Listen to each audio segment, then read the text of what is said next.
Stove మీద cooker పెట్టానండి. ముందుగా తాలింపు గింజలు వేసి వేపాను. ఆ తర్వాత తోటకూర తీసుకున్నానండి. ఒక 1 కప్ 2 కప్స్ తీసుకున్నాను. స్టవ్ మీద ముందుగా ఒక కుక్కర్ పెట్టుకొని ఒక చెంచా పల్లి నూనెలో కొద్దిగా తాలింపు గింజలు వేసి వేపుకోవాలండి. తాలింపులో మెంతులు, ఇంగువ కంపల్సరీగా వేయండి.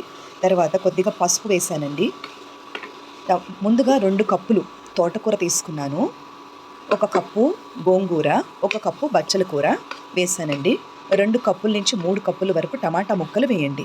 ఇందులో పసుపు, ఉప్పు, కారం, ధనియాల పొడి, కాస్త జీలకర్ర వేసి ఒక అరకప్పు నీళ్లు పోసి, ఇది పచ్చిమిర్చి పేస్ట్ అండి, నీళ్లు పోసి 3 విజిల్స్ వచ్చే వరకు దీన్ని ఉడికించండి.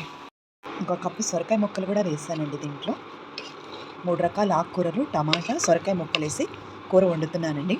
కాంబినేషన్ చాలా హెల్దీ అండ్ చాలా టేస్టీ అండి. ఏది వండుకున్నా రుచిగా వండుకోవాలి. ప్లస్ న్యూట్రిషన్ వాల్యూస్ కూడా మనకి ప్రతిరోజు అవగాహన ఉండాలి. కూర కొద్దిగా రుచి చూసానండి. తర్వాత నాకు కొంచెం టేస్ట్ బాగుంటుంది.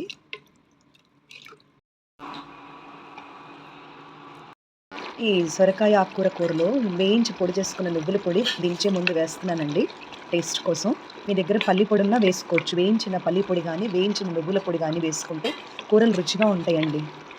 మనం ఇంట్లో చేసిన మంచి మసాలాలు ఫ్రెష్నెస్ ఇస్తాయి కూరకి. సో కొద్దిగా నువ్వుల పొడి కూడా వేసుకోండి.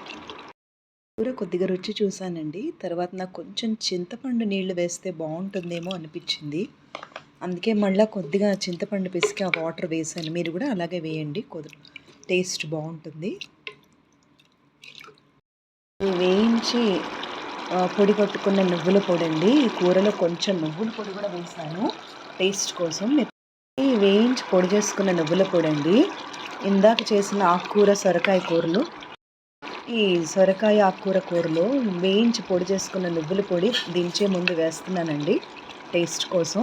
మీ దగ్గర పల్లి పొడి ఉన్నా వేసుకోవచ్చు. వేయించిన పల్లి పొడి కానీ, వేయించిన నువ్వుల పొడి కానీ వేసుకుంటే కూరలు రుచిగా ఉంటాయండి.